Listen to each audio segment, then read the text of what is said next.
দক্ষিণ এশিয়ার রাজনীতিতে আরও একবার ঘটে গেল এক নাটকীয় পালাবদল।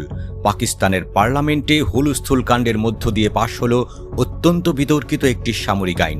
বিরোধী দলের তীব্র হট্টগোল ও ওয়াকআউটের মাঝেই পাশ হওয়া এই নতুন আইনের ফলে দেশটির সেনাপ্রধান ফিল্ড মার্শাল আসিম মুনিরের হাতে চলে এলো একচ্ছত্র ও সর্বময় ক্ষমতা। বৃহস্পতিবার পাকিস্তানের জাতীয় পরিষদে পাশ হওয়া defence forces of Pakistan act 2026 এর ন্যাশনাল কমান্ড অথরিটি আইনের সংশোধনী দেশটির সামরিক কাঠামোর মানচিত্র চিরতরে বদলে দিয়েছে।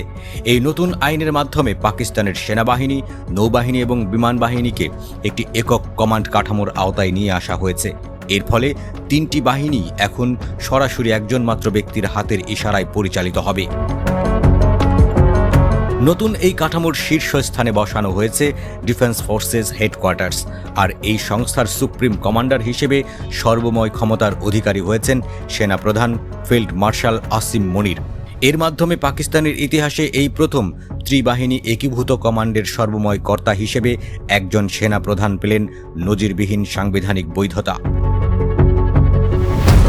শুধু কৌশলগত অপারেশন বা যুদ্ধের মাঠের চালই নয়, মাঠ পর্যায়ের রদবদল থেকে শুরু করে সেনা সদস্যদের ভবিষ্যৎ নির্ধারণের ক্ষেত্রেও মুনির পেয়েছেন নিরঙ্কুশ এখতিয়ার। নতুন আইন অনুযায়ী তিনি যে কোনো সামরিক কর্মীকে চাকরি থেকে বরখাস্ত করতে পারবেন, বাধ্যতামূলক অবসরে পাঠাতে পারবেন, পদত্যাগপত্র গ্রহণ বা প্রত্যাখ্যান করতে পারবেন এবং এমনকি চাকরির বয়সসীমা ও নিয়মেও নিজের ইচ্ছেমতো পরিবর্তন আনতে পারবেন। এই বিশাল ক্ষমতার পাশাপাশি আসিম মুনির এখন থেকে দেশটির প্রধানমন্ত্রীর প্রধান সামরিক উপদেষ্টা হিসেবেও দায়িত্ব পালন করবেন।